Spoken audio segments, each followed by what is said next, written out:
বন্ধুরা, আমি আজকে ফুলকপি আলু দিয়ে চিতল মাছের ঝোল রান্না দেখাবো।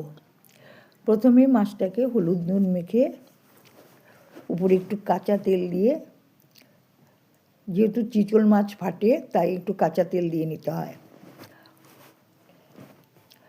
ভালো করে হলুদ আর নুন তেল দিয়ে ভালো করে মেখে নিলাম।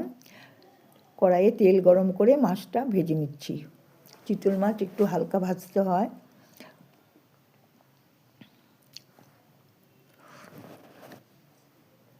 মাছটা ভেজে নিয়ে এখন ফুলকপি আর আলুগুলো ভেজে নেব।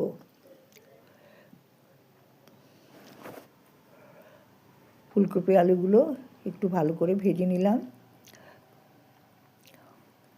এখন ওই কড়াইয়ে আবার তেল দিয়ে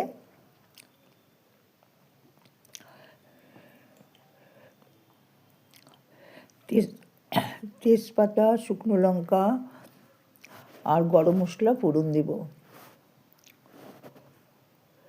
তেজপাতা, শুকনো লঙ্কা, গরম মশলা আর জিরে।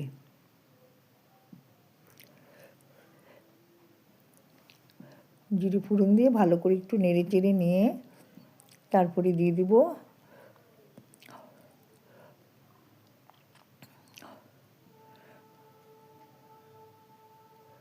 এখন দিয়ে দিচ্ছি বাটা মশলা, আদা, জিরে, কাঁচা লঙ্কা বাটা আর সঙ্গে হলুদ।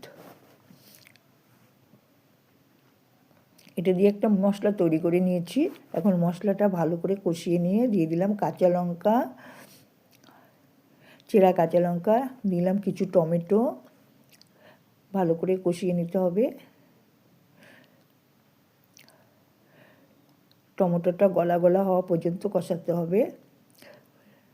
এখন আলু আর ফুলকপিগুলো দিয়ে ভালো করে কষিয়ে নিলাম। এখন দিয়ে দিলাম বয়েল করা গরম জল। জল দিয়ে টকবক করে ফুটে উঠলে একটু ঢেকে দেব। ঢাকনা খুলে মাছটা দিয়ে আর একটু ফুটিয়ে নিলাম।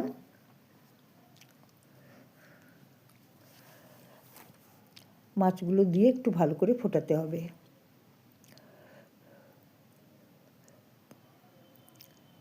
একটু ঢেকে দিলাম তাড়াতাড়ি সেদ্ধ হওয়ার জন্য।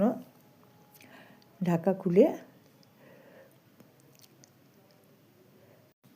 এখন নামানোর আগে একটু ঘি আর গরম মশলা দিয়ে নামিয়ে নিলেই হয়ে গেল আমার চিতল মাছের আলু ফুলকপি দিয়ে ঝোল।